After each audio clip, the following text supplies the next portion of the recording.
Drugs for diabetes, diabetes mellitus, ऐसे ही है ना। यूनिट कौन सा है? चैप्टर 25 लिपिनकॉट का टेक्स्ट है, ठीक है।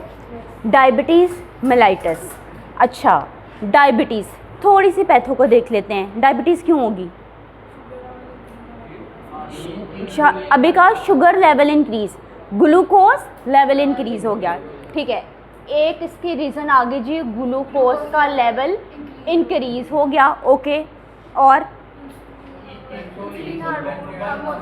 इनको इंसुलिन का लेवल डिक्रीज हो गया, दोनों एक दूसरे के ऑपोजिट एक्ट करेंगे। अच्छा, और ग्लाइकोजन रिलीज होगा। अच्छा जी, there will be release of the glycogen, इस पॉइंट को भी डिस्कस करेंगे। और कुछ बच्चों रीज़न? पेनक्रियाटिक डिसफंक्शन हो गया, पेनक्रियास के सेल्स हैं, वो सेल्स जो हैं बेसिकली इंसुलिन रिलीज़ करते हैं, जिसकी वजह से डिसफंक्शन हुआ, जिसकी वजह से डायबिटीज़ हो गई। अच्छा, अगर मैं कहूँ जी इंसुलिन की कमी हो गई, ठीक है, इंसुलिन प्रॉपरली, एक वर्ड मैंने यूज़ करना है कि इंसुलिन की शॉर्टेज हो गई, इंसुलिन की कमी होगी, ठीक है, डायबिटीज़ होगी क्योंकि ग्लूकोज का लेवल बढ़ गया। क्या ये रीज़न हो सकती है कि इंसुलिन तो प्रॉपर क्वांटिटी में, प्रॉपर अमाउंट में रिलीज़ हो रही है, लेकिन आगे जाके फंक्शन ही नहीं कर पा रही? Is it possible? ये भी एक पॉसिबिलिटी है। ये दो रीज़न्स अब बेसिकली बेस बनाएंगी आपकी टाइप 1 और टाइप 2 डायबिटीज़ के लिए। 1 और 2 को आगे जाकर मज़ीद डिटेल में इसको डिस्कस करेंगे। मैंने आपको इसकी जी रीज़न बता दी, इंसुलिन रिलीज़ हो रही है, प्रॉपर क्वांटिटी में रिलीज़ हो रही है, लेकिन आगे जाके फंक्शन नहीं कर पा रही। कैसे नहीं कर रही, इसको डिस्कस करेंगे नेक्स्ट लेक्चर में। दूसरी रीज़न ये है कि अब इंसुलिन ही कम रिलीज़ हो रही है, ठीक है। अब इंसुलिन रिलीज़ कहाँ से हो रही है? पेनक्रियास से रिलीज़ हो रही है। भाई पेनक्रियास में कहाँ से रिलीज़ हो रही है? पेनक्रियास के अंदर we have cells, there is a region of cells, there are 4 type of cells, जिनमें से एक type is releasing the insulin. अच्छा जी, अभी एक कहा आपने कि बीटा सेल्स, भाई बीटा सेल्स कहाँ पे प्रेजेंट है? पेनक्रियास में प्रेजेंट है। अब इस पॉइंट को आज के लेक्चर में थोड़ा सा डिस्कस करेंगे, नेक्स्ट में टाइप 1 टाइप 2 की डिटेल के ऊपर आएंगे, ठीक है। हम जी डिस्कस करने जा रहे हैं आपके बुक से चैप्टर नंबर 25 से आपके इस चैप्टर का ओवरव्यू, कि आपने इस चैप्टर के अंदर स्टडी क्या करना है। बच्चों, आपके ऑथर ने स्टार्ट कहाँ से किया है कि आपका जो पेनक्रियास है that is releasing the peptide hormones. अब देखो इसके अंदर बायोकेमिस्ट्री आती जाएगी। मैंने कहा कि it is releasing the peptide hormones. अच्छा, वर्ड पेप्टाइड आ गया ना। आपने जब कहा पेप्टाइड हार्मोन, मैंने आपको एक पेप्टाइड हार्मोन की इधर 3 एग्जांपल्स लिखी हैं। एक एग्जांपल अभी दे दी मैंने आपको, इंसुलिन, ठीक है। मेरा pancreas is releasing the peptide hormone, जिसकी एक एग्जांपल है इंसुलिन। पेप्टाइड हार्मोन यानी कि हार्मोन है तो एंडोक्राइन सिस्टम का पार्ट आ गया ना। दिस इज़ पेप्टाइड हार्मोन, यानी कि पेप्टाइड के वर्ड से मुझे पता चल गया this is made up of the amino acids. अब अमीनो एसिड्स का आपको पता है चेन्स हैं। आपने इंसुलिन का स्ट्रक्चर भी स्टडी किया था।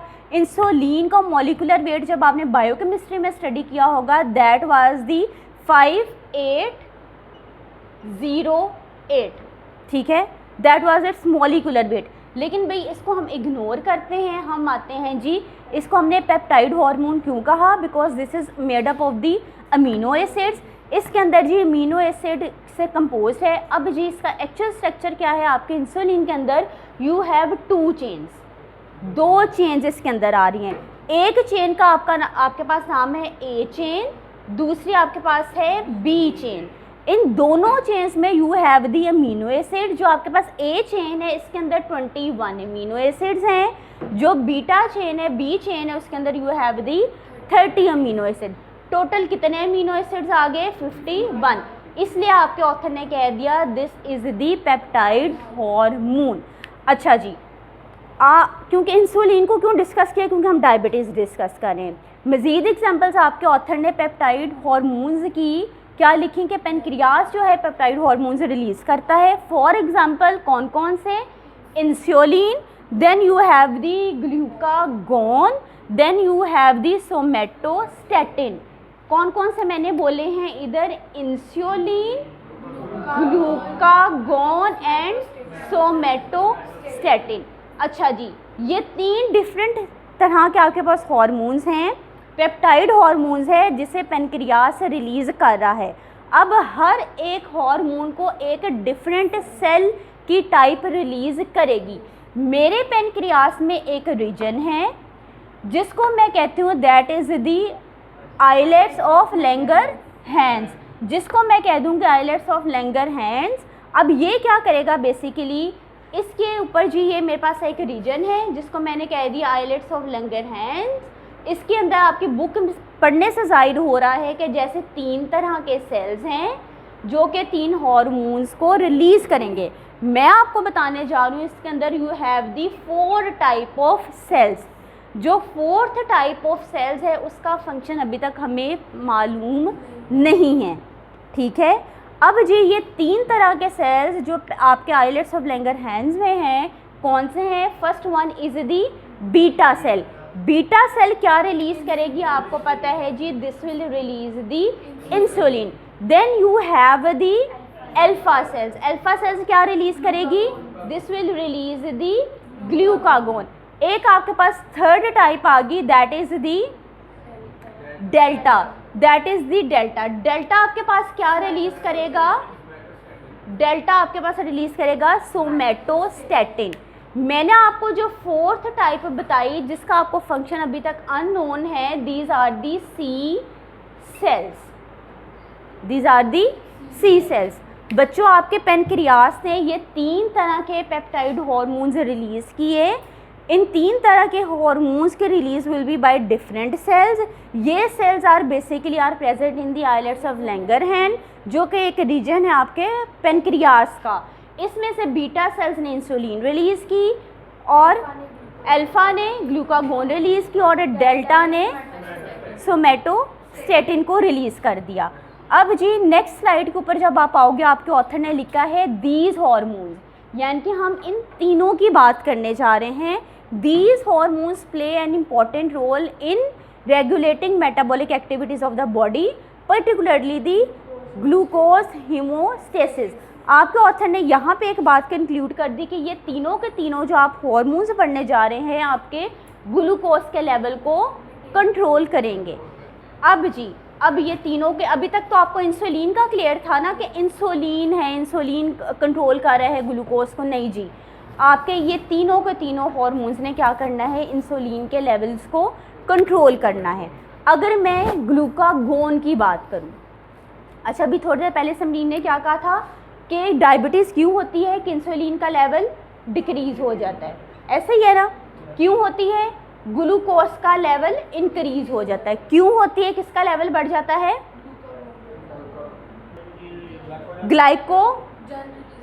ग्लाइकोजन रिलीज़ होना शुरू हो जाता है, ऐसे ही है। अब मैंने साथ ही साथ उसके पैरेलल आपको बता दें insulin, glucagon and the somatostatin ने क्या करना है? आपके बेसिकली इस ग्लूकोज के लेवल को मेंटेन करना है, क्योंकि यही जड़ है आपकी डायबिटीज़ की तरफ। यही जड़ है कि जिसकी वजह से पेशेंट को डायबिटीज़ होगी और डायबिटीज़ की वजह से डिफरेंट अदर डिजीज़ की तरफ आपका पेशेंट जा सकता है, ठीक है बच्चों। अब जी कैसे होगा? अगर मैं बात करूं सबसे पहले इंसुलिन का, तो आपको क्लियर है जिसको हमने पूरे चैप्टर के अंदर डिस्कस करना है अभी, ठीक है।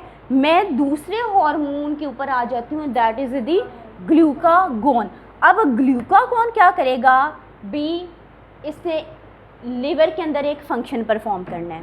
लीवर को क्या करेगा? लीवर को इंस्ट्रक्शंस देगा कि कन्वर्ट करो ग्लाइकोजन को इनटू दी ग्लूकोज। ग्लाइकोजन को किस में कन्वर्ट कर दो?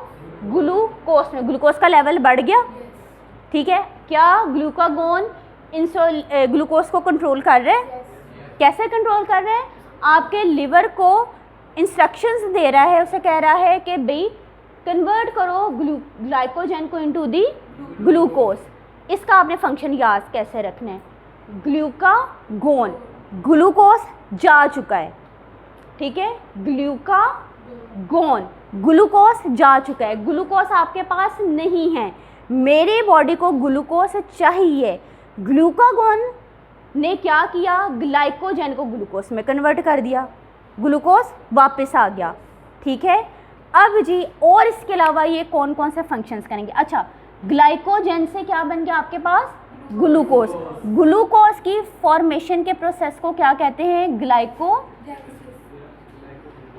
ओके, ग्लाइकोजन के ब्रेकडाउन को क्या कहते हैं, ग्लाइकोजेनोलिसिस, लाइसिस होगी ना, ग्लाइकोजन की ब्रेकडाउन होगी। अच्छा जी, एक तो यहाँ से जी ग्लूकोज ग्लाइकोजन से बना, दूसरी बात there will be de novo, right from the start there will be the formation of the glucose, glucose की फॉर्मेशन को क्या कहते हैं, अभी आपने बोला ग्लाइको या ग्लूको, ग्लूकोजेनेसिस, मेरे पास ग्लूकागोन का एक फंक्शन क्या आ गया, ग्लाइकोजेनोलिसिस, दूसरा फंक्शन क्या आ गया, gluconeogenesis, right from the start, और you can say there will be de novo glucose formation. अच्छा जी, तीसरी एक बात, आपका ग्लाइकोजन क्या करेगा, this will basically inhibit the glucose break down, तीसरा फंक्शन इसने ग्लूकोज की ब्रेक डाउन को ख़त्म कर दिया। अगर मैं ग्लाइकोजन के ब्रेक डाउन को ग्लाइकोजेनोलिसिस कह रही थी, तो ग्लूकोज के ब्रेक डाउन को मैं क्या कहूँगी,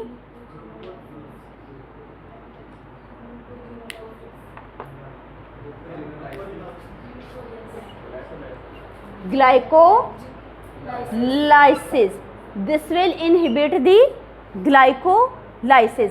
अल्टीमेटली मेरे पास ग्लूकागोन का फंक्शन क्या है, इसने ग्लूकोज के लेवल को बढ़ाना है। हमने स्टार्ट किया था जी, मेरे पास पेनक्रियास है, पेनक्रियास का रीजन है that is islet of Langerhans, जिसके अंदर you have 4 type of cells, 4th type is the C cell, जिसका फंक्शन आपको नहीं पता। इसके अलावा जो बीटा सेल है वो इंसुलिन की फॉर्मेशन करता है, रिलीज़ करता है। आपके पास अल्फा सेल ग्लूकागोन की रिलीज़ करता है। आपके पास delta is releasing the somatostatin.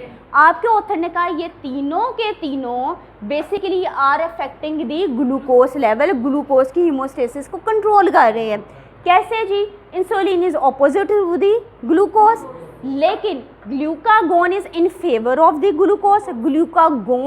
Glucose जा चुका है, ग्लूकागोन कह रहा है कि मैंने इसको वापस लेकर आना है। कैसे वापस लेकर आना है, इसने ग्लाइकोजेनोलिसिस करवा दी, ग्लाइकोजन की ब्रेकडाउन करा दी ग्लूकोज के अंदर। इसने ग्लूकोजेनेसिस करवा दी, ग्लूकोज को शुरू से बना दिया। इसने क्या किया, ग्लूकोज की ब्रेकडाउन को इनहिबिट कर दिया ताकि ग्लूकोज का लेवल मेंटेन है, जिसको आपने कह दिया ग्लाइकोलाइसिस को इनहिबिट कर दिया। क्लियर। अब जी ये चीज़ें आपके ऑथर ने लिखी हैं। अब अल्टीमेटली जी मेरा जो एम क्या है कि मैंने ग्लूकोज के लेवल, इंसुलिन के लेवल को मेंटेन करना है। क्यों? क्योंकि अगर इंसुलिन बच्चों डिक्रीज़ होगी, इंसुलिन डिक्रीज़ होगी तो क्या होगा, ग्लूकोज का लेवल बढ़ जाएगा। ग्लूकोज का लेवल बढ़ जाएगा तो this will lead you towards the hyperglycaemia. इसके लिए अब आपको ड्रग्स यूज़ करनी पड़ेंगी, जो कि आप इस चैप्टर नंबर 25 के अंदर स्टडी करोगे। मेरे पास एक फंक्शन रह गया अब सोमेटोस्टैटिन का। सोमेटोस्टैटिन कैसे ग्लूकोज को कंट्रोल करती है, ये मेरे पास पॉइंट रह गया है। अच्छा जी, अब इसने क्या करना है कि सोमेटोस्टैटिन ने इंसुलिन की रिलीज़ को स्टॉप कर देना है। ठीक है, मेरे पास मेरी बॉडी के अंदर जैसे ही ग्लूकोज का लेवल कम हुआ, सोमेटोस्टैटिन ने इंसुलिन की रिलीज़ को भी स्टॉप कर दिया ताकि मेरी ग्लूकोज मज़ीद अफेक्ट ना हो। ठीक है, इंसुलिन यही करती है ना कि आपके पास बच्चों इंसुलिन क्या करेगी। देखो अब मैं क्यों इतना कर रही हूँ कि इंसुलिन जो ऑपोजिट इफेक्ट करता है आपके ग्लूकोज के। मेरे पास आई हैव दिस सेल, ये प्लाज्मा मेम्ब्रेन है। प्लाज्मा मेम्ब्रेन पे मेरे पास रिसेप्टर है जिसको मैंने कह दिया IR। आपको गूगल पे भी IR यानी कि इंसुलिन रिसेप्टर मिलेगा। अगर आपको याद हो, आप जब रिसेप्टर की 4 टाइप्स पढ़े थे उसके अंदर आपने इंसुलिन पढ़ा था कि ऐसे रिसेप्टर्स पे जाके इंसुलिन काम करता है जो टायरोसिन काइनेसिस के साथ एसोसिएटेड होते हैं। मेरे पास क्या हुआ, जैसे ही मेरे पास पेनक्रियास था, पेनक्रियास के बीटा सेल्स ने इंसुलिन रिलीज़ की, इंसुलिन ने आकर बाइंड कर दिया अपने आप को इंसुलिन रिसेप्टर के साथ। ये insulin receptor are basically associated with the kinases, tyrosine kinase activity, ठीक है। अब इसने बेसिकली अल्टीमेट इंस्ट्रक्शन क्या आपके सेल को देनी है कि आपके सेल को कहना है कि चलो जी ग्लूकोज को पकड़ो और एनर्जी बनाओ, एटीपी बनाओ, ठीक है। अब ग्लूकोज ब्लड से सेल के अंदर जा रही है, ग्लूकोज का लेवल आपके ब्लड में कम होता जा रहा है, ये आपके इंसुलिन का काम था। अब मेरे पास इंसुलिन में डिफेक्ट्स आए कैसे? पहला डिफेक्ट ये आया कि मेरे बीटा सेल्स ने इंसुलिन बनाई ही नहीं या कम बनाई। तो ये किस कंडीशन में होगा? This will be in type 1 diabetes, ठीक है। अब जी आगे जाके हमने टाइप 2 को डिस्कस करना है कि अभी इंसुलिन तो बनी है लेकिन आगे जाके फंक्शन ही नहीं कर रही, वो इंस्ट्रक्शंस ही नहीं दे पा रही सेल को कि वो ग्लूकोज को अंदर लेकर जा सके, ठीक है। This will be type 2 diabetes. अब जी आप लोगों ने कभी ऐसे सुना है कि प्रेगनेंसी में डायबिटीज़ होगी, ठीक है, उसको हम कहते हैं जेस्टेशनल डायबिटीज़। 3rd टाइप आ गई आपके पास। अब आपने कभी ऐसा सुना है कि छोटे बच्चे हैं, न्यू बॉर्न बेबी हैं, उन्हें भी डायबिटीज़ है, बाय बर्थ उनमें डायबिटीज़ है। 4th टाइप आ गया आपके पास। डिस्कस हमने कौन सी करनी है अभी फ़िलहाल? 1 और 2 को। वाइवा पॉइंट ऑफ व्यू से अब आप लोगों ने जब भी वाइवा में आना है ये बताना है कि डायबिटीज़ की 4 टाइप्स हैं। First is 1, 2 gestational and 4th one is the by birth, ठीक है। अब जी बच्चों इसमें डायबिटीज़ की अल्टीमेट रीज़न यही है, दैट इज़ हाइपरग्लाइसीमिया। चाहे इंसुलिन कम रिलीज़ हो रही है या इंसुलिन आगे जाके फंक्शन नहीं कर पा रही, अल्टीमेटली आपके पास रीज़न क्या आ रही है? You have the hyper, level बढ़ गया किसका? ग्लूकोज का, हाइपरग्लाइसीमिया आपके पास आ गई। अब आप लोगों ने ऐसा सुना है भाई कि जो डायबिटीज़ के पेशेंट हैं उन्हें कहते हैं ना अपना ख़ास ख्याल रखें, चोट ना लगे, ठीक है, कोई बीमारी हो जाए फ़ौरन उसका ट्रीटमेंट करें। यानी कि ऐसे जो डायबिटिक आपके पास पेशेंट हैं there are at the risk of different disease. ऐसे सुना है ना, अच्छा इसको डायबिटीज़ होगी इसकी वजह से इसको हाइपरटेंशन हुआ है, ब्लड प्रेशर इसका इसकी वजह से बढ़ा है, अच्छा इसको डायबिटीज़ होगी इसकी आईसाइट वीक हो गई। सुने है ना, ऐसी बातें सुनी हैं। यहाँ से जब हम ये बात सुनते हैं, अच्छा ब्लड प्रेशर, वेसल्स में ब्लड का प्रेशर बढ़ गया, यानी कि डायबिटीज़ की वजह से हाइपरटेंशन भी हुआ।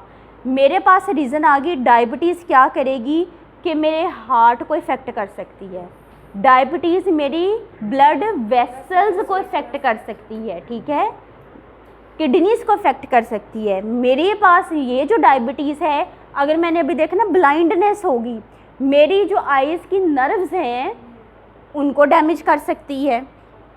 ऑप्टिक नर्व है ना जो सिग्नल सीएनएस की तरफ लेकर जा सकती है, ऑप्टिक नर्व को डैमेज कर सकती है। तो अगर ये ऑप्टिक नर्व को डैमेज कर सकती है तो diabetes if untreated will lead you towards the retinopathy. Pathy dysfunction को रिप्रेजेंट कर रहा है, पैथोलॉजी को रिप्रेजेंट कर रहा है, रेटिना को रिप्रेजेंट कर रहा है। अब जी इसके अंदर बच्चों आपके पास क्या होगा कि आपके पास जो रेटिना है दैट विल गेट डैमेज्ड। अब जी रेटिना ने क्या करना था? लाइट को डिटेक्ट करना था, सिग्नल लेके जाना था सीएनएस तक। सीएनएस तक सिग्नल कैसे लेके जाना था? With the help of the optic nerve. मेरे डायबिटीज़ के अंदर क्या हुआ? मेरी ये ऑप्टिक नर्व जो है वो डैमेज हो गई। तो क्या ब्लाइंडनेस हो सकती है?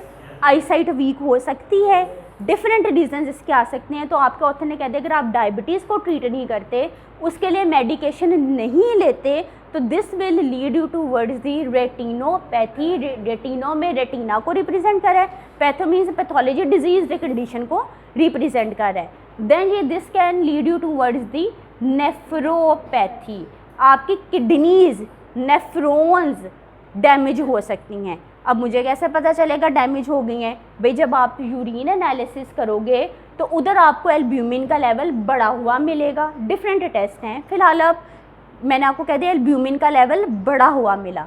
एल्ब्यूमिन यूरिया पढ़ा था ना आपने बायोकेमिस्ट्री में, एल्ब्यूमिन यूरिया, ठीक है, यानी कि एल्ब्यूमिन का लेवल बढ़ गया, एल्ब्यूमिन यूरिया, एल्ब्यूमिन यूरिया, ठीक है। अब इसमें जो एल्ब्यूमिन का लेवल बढ़ जाता है that is more than 300 milligram per day, ठीक है। आपने बस ये याद रखना है कि मुझे मेरे पेशेंट को डायबिटीज़ हुई, डायबिटीज़ ट्रीट नहीं हुई, रेटिनोपैथी की तरफ लेगी। रेटिनोपैथी की तरफ कैसे लेगी? ऑप्टिक नर्व डैमेज होगी। अच्छा, नेफ्रोपैथी की तरफ लेगी, किडनीज डैमेज की तरफ लेगी, न्यूरोपैथी की तरफ लेगी। मेरे जो ब्रेन है, न्यूरॉन्स है, उसको इसने डैमेज करना शुरू कर दिया। कार्डियोवैस्कुलर कॉम्प्लिकेशंस की तरफ लेगी। अभी थोड़ी देर मैंने कहा ना ब्लड वेसल्स को अफेक्ट करेगी, नर्व्स को, उन नर्व्स को अफेक्ट करेगी जिनका कंसर्न आपके हार्ट के साथ है, जो आपके हार्ट को कंट्रोल कर रही हैं। तो क्या मैं कह दूं अगर आपके पेशेंट की डायबिटीज़ कंट्रोल नहीं हुई, this will lead you towards the hypertension, this can lead you towards the congestive heart failure, ठीक है। अब जी आपके पास जी इसके लिए आप लोगों ने इस्तेमाल क्या करनी है? डायबिटीज़ को ट्रीट करने के लिए आप लोगों ने एंटी डायबिटिक ड्रग्स इस्तेमाल करनी है। अब जी इसके लिए आप क्या चीज़ अपने पेशेंट को दोगे, एडमिनिस्टर करोगे? You will give insulin preparations, ठीक है। सबक्यूटेनियस रूट सुना है? क्या आईवी के थ्रू हम इंसुलिन दे सकते हैं? कौन कहता है दे सकते हैं? एमरजेंसी कंडीशन में नहीं दे सकते। सबक्यूटेनियस हम रेगुलरली यूज़ करते हैं ना। क्या इंसुलिन की कोई प्रेपरेशन हम लोग आईवी दे सकते हैं? बच्चों एमरजेंसी कंडीशन में हम आगे जाके स्टडी करेंगे, दे सकते हैं। अब तो आपके पास इनहेलेशन फॉर्म्स में भी आ रही हैं, ठीक है। किसी ने इनहेलेशन का सुना है? चलो इसको डिस्कस करेंगे। भैया आपने इंसुलिन प्रेपरेशंस दी, आप लोगों ने ओरल एजेंट्स भी अपने पेशेंट को दे सकते हैं जो कि ग्लूकोज के लेवल को कंट्रोल करेंगे। अगर आपने कंट्रोल नहीं किया आपने डायबिटीज़ को, this will lead you towards the morbidity and mortality. दो टर्मिनोलॉजीज आ गई आपके लिपिन कोड के अंदर। मोरबिडिटी रिप्रेजेंट करता है आपके पॉपुलेशन में डिजीज़ है, mortality is representing the death rate, ठीक है। सो ये आपका ओवरव्यू है डायबिटीज़ का। नेक्स्ट क्लास में इसके ड्रग्स को स्टडी करना शुरू करेंगे, बुक के सीक्वेंस में पढ़ेंगे, ठीक है।